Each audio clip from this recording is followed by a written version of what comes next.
Y en medio de una tristeza tan grande, una frustración tan grande, Dios le pregunta, versículo 4, ¿haces tú bien en enojarte tanto? Dios es misericordioso y paciente con Jonás, su longanimidad es infinita, es un profeta desobediente, que no se alegra en la salvación del impío, que espera la ira de Dios sobre otros, que usa la oración para excusarse, que culpa a Dios, que pide que se quiere morir, se está comportando de una forma caprichosa y egoísta. Y aquí, además, Jonás usa esa oración para pedir la muerte. Ya deseó la muerte en una ocasión, cuando los marineros le echaron por la borda. Ahora le pide a Dios la muerte. La versión cristiana del suicidio, que es, Señor, mátame. Claro, Jonás dice, yo no puedo quitarme la vida, Dios me la ha dado y Dios me la quita, pero, Señor, mátame tú. Esa es la versión cristiana del suicidio, ¿sí? Desea morir. ¿Por qué? Porque quiere huir. ¿Por qué? Porque esto es demasiado molesto. Bueno, eso es la técnica de Jonás a lo largo de todo el libro. Cuando algo no le agrada, cuando algo le disgusta, quiere huir, desaparecer. Hay muchos que hacen lo mismo, ¿verdad? Que dan un portazo y se van. Esto es demasiado para mí y desaparecen. Jonás quiere huir y aquí le está pidiendo a Dios la huida última, definitiva. Sácame de esta vida porque esto es demasiado molesto. ¿Tú has salvado a esto? No, si ahora le tendré que llamar hermanos. No. Sácame de aquí porque esto es absolutamente insoportable. Y no se da cuenta que es la misma misericordia que está teniendo Dios con él. Dios es misericordioso con los marineros, es misericordioso con Nínive, es misericordioso con Jonás. Y Dios le pregunta, ¿haces tú bien? Reflexiona. ¿Haces tú bien en enojarte tanto? ¿Qué hay en tu corazón? Dios espera que Jonás vea su propia necesidad, vea su propio pecado, vea su propia condición y exclame como hizo el rey David en el Salmo 51. ¿Os podéis imaginar por un momento Jonás pronunciando estas palabras de David en el Salmo 51? Ten piedad de mí, oh Dios. ¡Wow! Conforme a tu misericordia.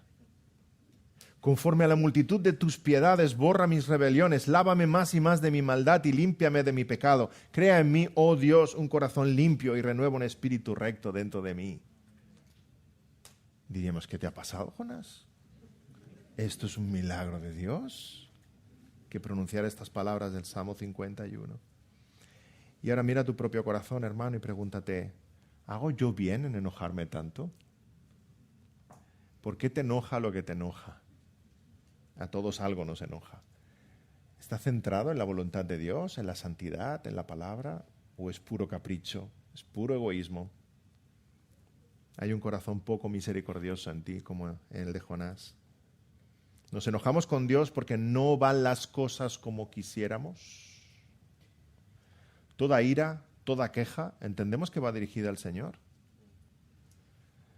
Toda ira y toda queja va dirigida a alguien. Mira, si sales una mañana esperando un sol radiante de California y sales por la mañana y está todo nublado y llueve y dices, ¡ah, vaya día! ¿A quién va dirigido esas palabras? Al que decidió cómo iba a ser el día. A Dios. La queja va lanzada al cielo. Va dirigida a alguien. Básicamente estás diciendo, ¡ay, Señor, tú que controlas los vientos, las nubes y las tempestades, te has equivocado en el pronóstico de hoy! Si yo fuera Dios, hoy haría un día radiante en California, pero como Dios no soy yo, sino que eres tú, ¿qué le vamos a hacer? Eso es básicamente lo que dices con vaya día. Toda ira y toda queja va dirigida al cielo, no al aire. Al cielo. ¿Por qué te enoja lo que te enoja? ¿Qué hay en tu corazón? ¿Qué hay que deseas más que la gloria de Dios y la salvación de los perdidos? Y descubriremos que nuestro enojo está lleno de pecado. Y podemos clamar las palabras del rey David en el Salmo 51. Crea en mí un espíritu recto, Señor. Un corazón limpio. Grandes emociones en el libro de Jonás, que revelan lo que hay en el corazón de Jonás, como en el nuestro. Y tú y yo somos más parecidos a Jonás de lo que quisiéramos. Pregunta qué te alegra, pregúntate qué te entristece, qué te provoca ira. Todos sentimos grandes emociones, pero repito, las emociones no son el problema, sino lo que hay en nuestro corazón. Y la vida cristiana, hermanos, es mucho más que hacer lo correcto. Si tu vida cristiana se centra en hacer lo correcto, no estás tan lejos de los fariseos. La vida cristiana es hacer lo correcto con el corazón correcto. Y eso ya es otra cosa. Eso ya es otra cosa. Y el Señor habla mucho a nuestro corazón. La gran ira de Jonás, la gran alegría de Jonás cuando Dios le da la calabacera, muestran lo que es importante para Jonás. ¿Que Nínive se salve o se pierda? No. Una calabacera para mí. ¡Oh, wow! Esto es maravilloso. Te está revelando, te está diciendo lo que hay en el corazón de Jonás. Y hay grandes emociones en el libro de Jonás. Hemos leído en el versículo 1 que Jonás tuvo una tristeza muy grande, y luego en el versículo 6 vemos que Jonás tiene una alegría muy grande con la calabacera. Las emociones de Jonás son muy grandes, pero nunca por la razón correcta. Nunca por la razón correcta. Y puede que la palabra más repetida en el libro de Jonás sea la palabra grande. Si leemos todo el libro de Jonás y vamos marcando, la palabra grande es la que más se repite, hasta 14 veces. Las voy a decir las 14, si queréis mirar en Jonás capítulo 4, espero no ir demasiado rápido. Versículo 1, Nínive es una ciudad grande. Versículo 4, Dios hizo levantar un viento grande. De nuevo el versículo 4, hubo una tempestad grande. Versículo 10, los marineros temieron con un temor grande. Versículo 12, por causa de Jonás vino una tempestad grande. Versículo 16, los marineros temieron con temor grande. Versículo 17, Dios envió un pez grande. Capítulo 3, versículo 2, de nuevo Dios habla de Nínive, que es una ciudad grande. Capítulo 3, versículo 3, se nos repite que Nínive es una ciudad grande. Versículo 5, los ninivitas se arrepintieron desde el más grande hasta el menor. Versículo 7, proclamaron ayuno el rey y sus grandes. Y en contraste llega el capítulo 4, donde al fin la palabra grande es aplicada a Jonás. Capítulo 4, versículo 1, Jonás se entristeció con una tristeza grande. Y capítulo 4, versículo 6, Jonás se alegró con una alegría grande. Y la última vez que la palabra grande aparece de nuevo es en el capítulo 4, versículo 11, donde Dios nos recuerda otra vez que Nínive era una ciudad grande. Lo curioso es que en toda la historia de Jonás la palabra grande no se aplica para Dios, que es el verdaderamente grande detrás de todo esto. Todo es grande en el libro de Jonás, pero así como la gracia de Dios es muy grande y el arrepentimiento de los pecadores es muy grande, en el corazón de Jonás hay muchas otras cosas grandes, pero no Dios y su misericordia. Su tristeza es grande, pero viene tras el perdón de Nínive. Su alegría es grande, pero viene después de que Dios le diera la calabacera. Pregúntate tú qué es grande en tu vida, hermano. Y debiera ser Dios, debiéramos tener un Dios muy grande y un concepto muy grande de su bondad, muy grande de su misericordia, muy grande de su perdón, y toda nuestra vida sería absolutamente diferente. Dice Jonathan Edwards en su obra Los afectos religiosos: la evidencia de la verdadera religión reside en buena parte en los afectos.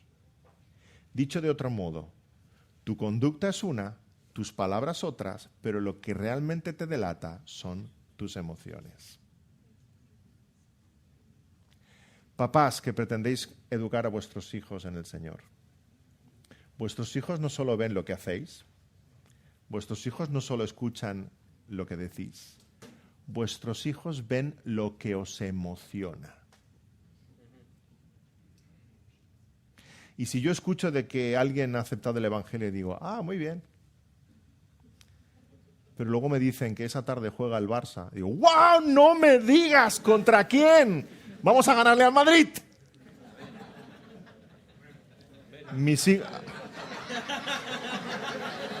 Luego hablamos. ¿Te das cuenta el mensaje que he transmitido a mis hijos? ¿Esto alegra a papá? Bueno, no mucho. Aquello sí alegra a papá. Aquello sí es importante. Aquello sí vale la pena. Lo otro puede ser secundario. Si tengo tiempo en la agenda, ya veremos. Da igual lo que le hayas dicho. Tus afectos te delatan. Y no los puedes evitar. Así que Deuteronomio 6, si queremos instruir nuestros hijos en el Señor, primero la palabra debe estar en nuestros corazones. Entonces realmente vamos a reflejar y transmitir lo que hay de verdad en nosotros. El corazón de Jonás le delata. No lo puede esconder. Las emociones hablan por él. En el libro de Jonás encontramos a faltar la palabra grande aplicada a Dios. Imagínate, por boca del profeta, voy a leer un versículo apócrifo de Jonás. Apócrifo porque me lo he inventado yo, ¿sí? Pero es lo que me gustaría que Jonás hubiera dicho. Escuchad. Oh Señor, cuán grande es tu paciencia. Cuán grande tu misericordia, oh Dios. Tu longanimidad es grande para conmigo. Grande es tu salvación para con los perdidos. Te alabo y te adoro porque tú eres lento para la ira y grande en misericordia. Y todos hubiéramos dicho, wow, Jonás no sé si se había convertido, pero se ha convertido ahora. Reconociendo la grandeza de Dios, la miseria de su corazón, alegrándose en lo que Dios se alegra, entristeciéndose en lo que Dios se entristece. Ha entendido esa misericordia de Dios con los ninivitas, pero sobre todo ha entendido esa misericordia de Dios para con él. Impresionante. Pero Jonás no habló así. De hecho, el libro de Jonás es un libro extraño, porque parece que acaba medio acabado y acaba con un interrogante. Yo siento el libro de Jonás incompleto en el sentido de que lo leemos y nos está lanzando un reto. Acábalo, sigue, continúa, vívelo como debiera haber vivido Jonás. Responde como hubiera tenido que responder Jonás.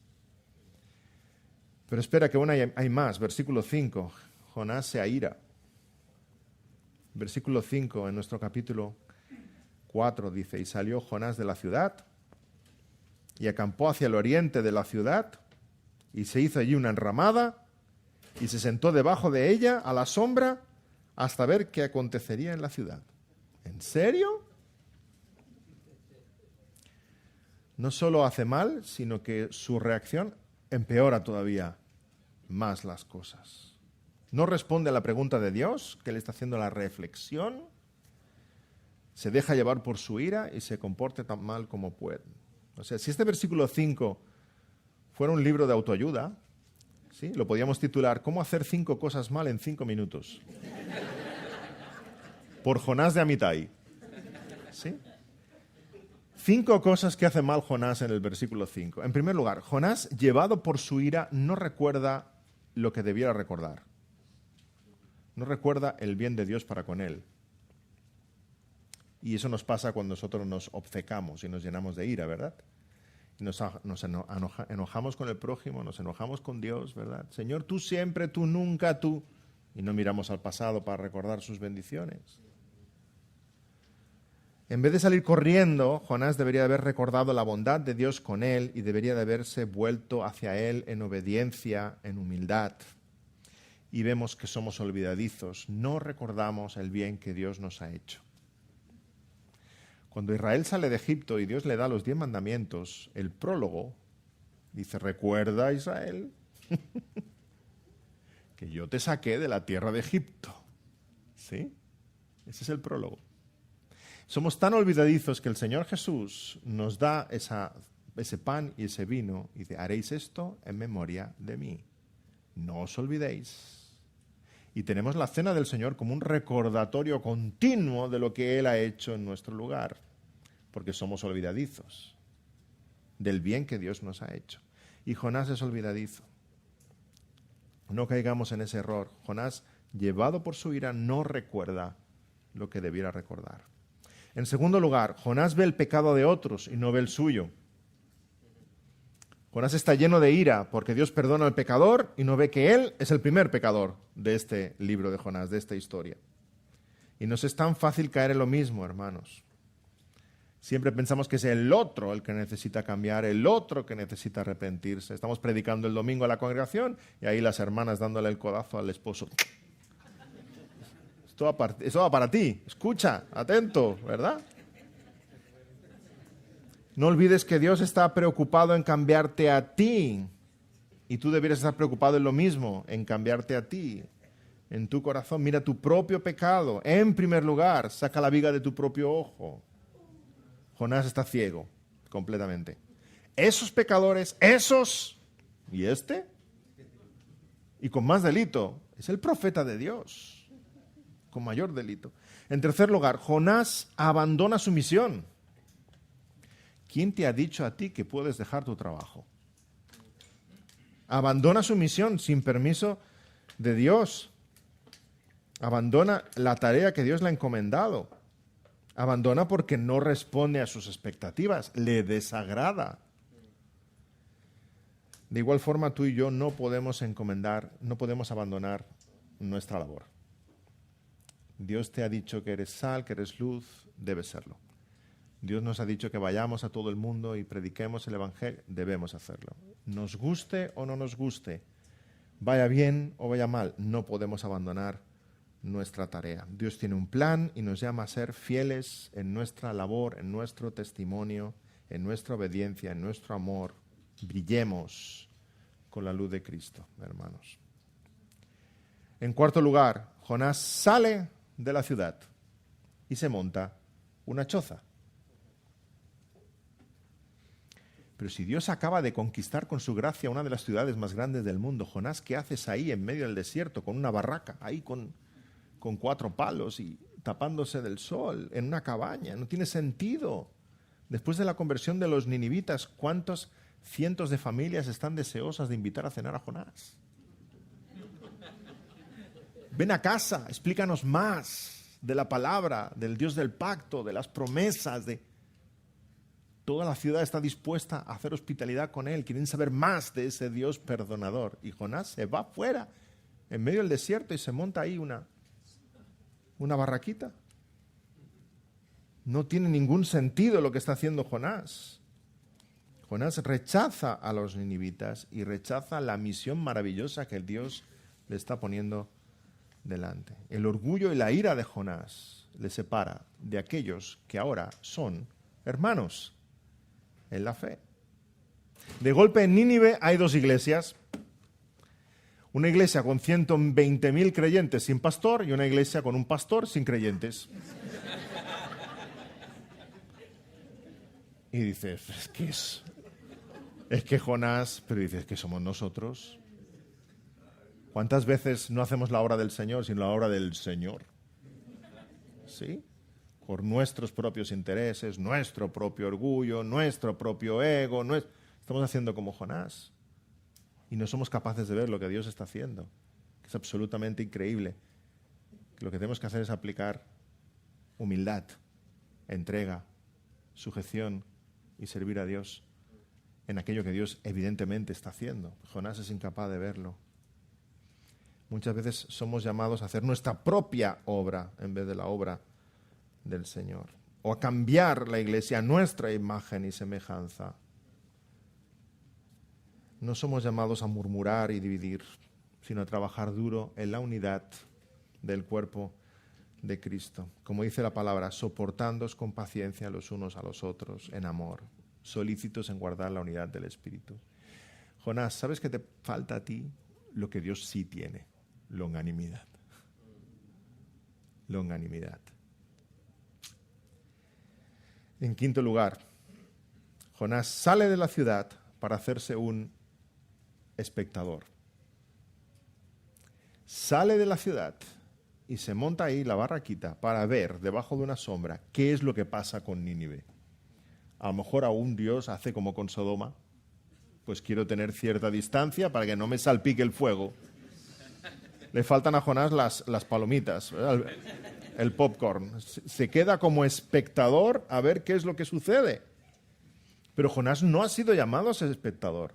Tú y yo no hemos sido llamados a ser espectadores. Hemos sido llamados a ser actores. Dios nos quiere en marcha, sirviendo, actuando. Hay una misión, hay un llamado, hay un cometido que tenemos delante. Hemos de trabajar como obreros de su viña. Entonces, para que Dios... Yo leo esta historia y digo, Señor, qué paciencia. Es impresionante. Aún Dios quiere enseñar a Jonás y no le explica una parábola, sino el que le hace vivir una parábola con la calabacera. Para que lo entienda, para que comprenda lo que hay en su corazón. La salvación de los ninivitas debiera haber producido en él una gran alegría, y para que comprenda Jonás esa realidad, Dios usa una parábola viva, una experiencia inolvidable. Versículos 6 al 8. Y preparó Jehová Dios una calabacera, la cual creció sobre Jonás, para que hiciese sombra sobre su cabeza, y le librase de su malestar. Y Jonás se alegró grandemente por la calabacera. Pero al venir el alba del día siguiente, Dios preparó un gusano, el cual hirió la calabacera, y se secó. Y aconteció que al salir el sol, preparó Dios un recio viento solano, y el sol hirió a Jonás en la cabeza, y se desmayaba, y deseaba la muerte, diciendo, mejor sería para mí la muerte que la vida. A pesar de la terquedad de Jonás, Dios tiene un regalo para él, esa calabacera. Le da sombra, una planta que crece en medio del desierto. Fabuloso. Y una vez más vemos la misericordia de Dios para con Jonás y la soberanía de Dios sobre toda la tierra. Toda la naturaleza obedece el mandato de Dios. Dios preparó, y ese verbo preparó aparece varias veces, varias ocasiones. En el capítulo 1 ya Dios preparó un gran pez, ahora prepara una calabacera, Dios preparó un gusano, versículo 7, Dios preparó un viento recio, versículo 8, toda la creación obedece a Dios. De hecho, todo el mundo obedece a Dios en el libro de Jonás, menos Jonás.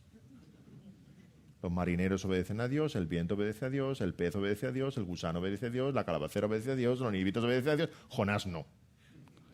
Es absolutamente fascinante.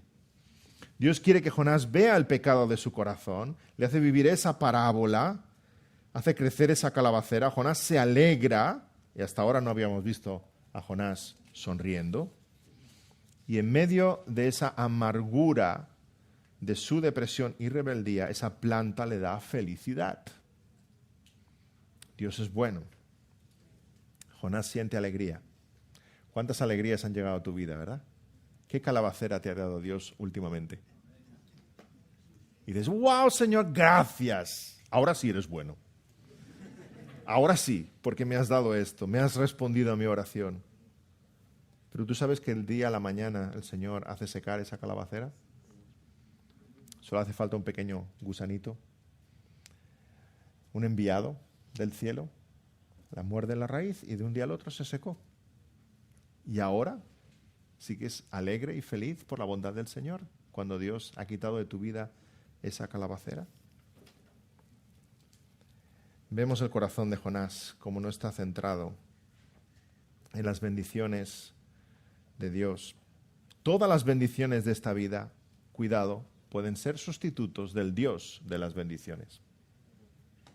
Y puedes ver, es una radiografía para tu propio corazón cuando te alegran demasiado las cosas pequeñas, las calabaceras que Dios va enviando. Te alegran tanto que cuando las pierdes, igual como Jonás, dices, mejor sería para mí la muerte que la vida. Dios envía un gusano pequeño, morder la planta, se seca y Jonás se queda sin sombra. Y además hay un viento recio, Jonás se desmaya del calor y de nuevo desea la muerte. Mejor sería la muerte que la vida. ¿Y Jonás no podía haber reaccionado como Job? ¿Te imaginas aquí a Jonás viendo la calabacera que se seca y se muere y Jonás diciendo, Jehová dio, Jehová quitó, sea el nombre de Jehová bendito? Una calabacera. Job lo pronunció cuando lo había perdido todo, sus riquezas, sus hijos, su salud. Satanás le atacó, Satanás fue quitando de él hasta tocar incluso la vida de sus hijos, sus bienes. Es curioso que su esposa queda viva, ¿verdad? Yo creo que Satanás se la miró y dijo, yo creo que esta viva sirve mejor a mis propósitos. Ahí la dejo. Y en efecto, cuando Job más necesitaba de esa ayuda idónea, ¿verdad? Su esposa la mira y dice, aún retienes tu integridad, maldice a Dios y muérete. Satanás la dejó viva. Bueno. Pero aquí Jonás, perdiendo la calabacera, no está perdiendo todos sus bienes, pero sí está perdiendo lo más importante en su corazón. Está haciendo de esa calabacera un ídolo. Y ahí es donde reside la verdadera diferencia, hermano. Cuando tú te lamentas hasta desear la muerte es porque aquello que Dios te acaba de quitar, tú lo has puesto en el lugar de Dios. Porque la única ocasión en que un cristiano debiera desear desaparecer de esta vida sería si Dios dejara de existir. Ahí hemos perdido toda esperanza. Pero cuando tú has puesto en el lugar de Dios y has hecho un ídolo de algo en tu vida y Dios lo arrebata de ti, entonces deseas la muerte, porque la vida ya no tiene sentido. Nos equivocamos. Nos equivocamos. Ay, si Jonás hubiera reaccionado como Job. Desnudo salí del vientre de mi madre, desnudo volveré allá, Jehová dio, Jehová quitó, sea el nombre de Jehová bendito. Cuidado, todas las cosas que el Señor acerca a nosotros son calabaceras que nos dan sombra por un poquito de tiempo. Todo, trabajo, salud, esposa, hijos, casa, ministerio, iglesia, todo absolutamente. Y el Señor de la noche a la mañana puede enviar un pequeño gusano y desaparecer, que podamos responder como dijo Job. Dios trae bendiciones a nuestra vida, pero no hagas de ninguna de ellas un ídolo. Versículo 9 al 11, tenemos estas palabras de Jonás. Dice así: entonces dijo Dios a Jonás, ¿tanto te enojas por la calabacera? Y él respondió, mucho me enojo hasta la muerte. Ya he perdido la cuenta de las veces que Jonás desea morirse. Y dijo Jehová, ¿tuviste tú lástima de la calabacera, en la cual no trabajaste, ni tú la hiciste crecer, que en espacio de una noche salió y en espacio de otra noche pereció? ¿Y no tendré yo piedad de Nínive, aquella gran ciudad donde hay más de 120,000 personas y que no saben discernir entre su mano derecha y su mano izquierda y muchos animales? O sea, está diciendo, Jonás, ¿en serio? O sea, ¿estás triste porque ha muerto la calabacera? ¿Tú ahora eres de Greenpeace o qué? ¿Realmente te sabe mal por la calabacera? ¿Y yo? ¿Estás esperando que yo destruya Nínive? 120,000 personas, tantos animales. Recordemos, si leemos capítulos anteriores, que los animales también clamaban. Hubo ayuno. Todos, del mayor al menor, estaban de ayuno. Los animales también. Y los animales hacen mucho ruido cuando no han comido. La ciudad de Nínive era un clamor. Yo creo que los viajeros llegando a Nínive, faltaba un día de camino y oían el estruendo, el grito. ¿Y de qué es eso? Viene de Nínive, es la ciudad. La ciudad entera estaba clamando al cielo por la misericordia de Dios. ¿Me estás diciendo, Jonás, que yo no he de tener misericordia? Cuando tú te lamentas, tú te entristeces por esa calabacera, y ahora yo no. ¿Quieres sentir lo que siento yo, Jonás? ¿Quieres acercar tu corazón al mío y tener compasión cuando hay que tenerla? Mucho me enojo hasta la muerte. Jonás, en vez de buscar refugio en Dios, vuelve a enojarse. Mucho me enojo hasta la muerte. Antes Jonás estaba enojado por la salvación de los ninivitas, ahora Jonás está enojado por la muerte de la calabacera. No se alegra por una cosa tan importante y sin embargo se enoja por cosas muy pequeñas. ¿Tanto te enojas por la calabacera? Una calabacera que no has plantado, no has regado, no has cuidado. No es por la calabacera, Jonás, es por ti. Jonás, no te importa en absoluto la calabacera, te importa tu comodidad. Y a veces ves personas que se enojan muchísimo por algo. Y dices, wow, ¿tan importante es esto? Dices, no, es importante para él lo que le daba a su ego, a su comodidad, a su orgullo. Examina tu corazón, qué es lo que te alegra y qué es lo que te entristece. ¿Tienes lástima de una calabacera que no trabajaste? Y yo no tendré piedad de Nínive, esa gran ciudad, 120,000 personas, todos esos animales. ¿Es tan importante para ti la muerte de una calabacera que dura 24 horas y para mí no ha de serlo esa ciudad grande de 120,000 personas? ¿He hecho mal en tener compasión de Nínive? ¿Hago mal en ser piadoso, en ser compasivo, en ser paciente, en expresar mi longanimidad? ¿No ves que es la misma que estoy teniendo contigo? Qué ceguera la de Jonás, es increíble, es espectacular. Y que el libro así acabe, puede parecer que esté incompleto, puede parecer incluso un error, pero realmente esa pregunta es una especie de invitación, ¿sí?, para cada uno de nosotros. ¿No tendré yo piedad de Nínive? Es que lees el libro de Jonás y Dios te lo está preguntando a ti. ¿Hago yo mal en tener piedad de Nínive? Concluye con una invitación al lector a reflexionar a cada uno de nosotros sobre nuestro propio corazón. ¿No tiene Dios razón al mostrar misericordia a quien quiera? ¿Quiénes somos nosotros para decirle lo que ha de hacer? ¿No deberíamos imitar su carácter? Hemos visto su paciencia, su compasión, su misericordia, su longanimidad. ¿No estamos felices de que Él sea así con los ninivitas y, sobre todo, conmigo? Pues es el carácter de Dios que nos ha de maravillar y hemos de darle gloria y gracias y hemos de imitar. Jonás es tipo de Cristo por la vía del contraste. El tema de la tipología es maravilloso. A veces encontramos ejemplos claros que se identifican con el Señor Jesús y a veces encontramos ejemplos que son antiejemplos. Los papás cuando educamos a nuestros hijos lo hacemos, ¿verdad? Vemos un niño obediente por la calle y decimos, ¿has visto qué obediente es ese niño? Pues tú igual. Ese es el ejemplo, ¿verdad? Pero luego vemos niños rebeldes, ¿verdad? Y mal hablados. ¿Has visto ese niño? Pues tú, todo lo contrario. Hay ejemplos y antiejemplos. Y la palabra de Dios nos da ejemplos y antiejemplos también. Jonás es un antiejemplo, pero está apuntando a Cristo. Está apuntando a Cristo. Por la vía del contraste, Jonás, delante del gozo de una ciudad perdonada, Jonás dice, mucho me enojo hasta la muerte. Jesús en Getsemaní, a punto de comprarnos por precio y salvarnos, dice, mi alma está muy triste hasta la muerte. La historia de Jonás nos invita a reflexionar sobre nuestra propia vida, pero sobre todo para ver lo grande que es la gracia del Señor y lo necesitado que está nuestro propio corazón.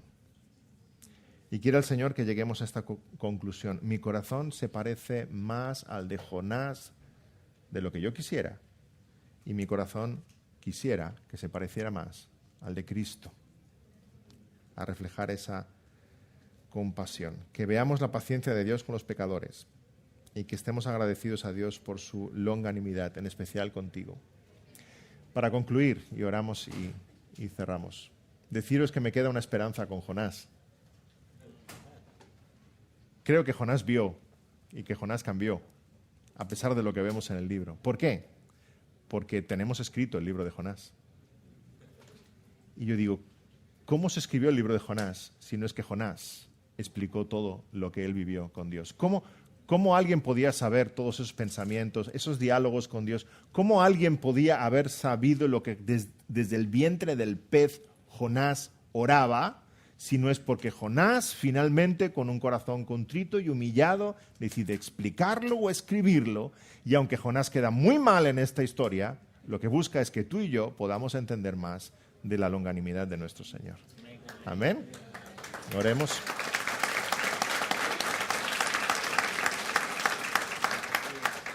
Oramos para despedirnos. Señor, gracias por tu bondad y tu paciencia con nosotros. Es tan grande, tan incomprensible, pero hemos de estar tan agradecidos por este rasgo, este atributo de tu carácter. Señor, gracias porque a pesar de nosotros tú eres bueno y compasivo.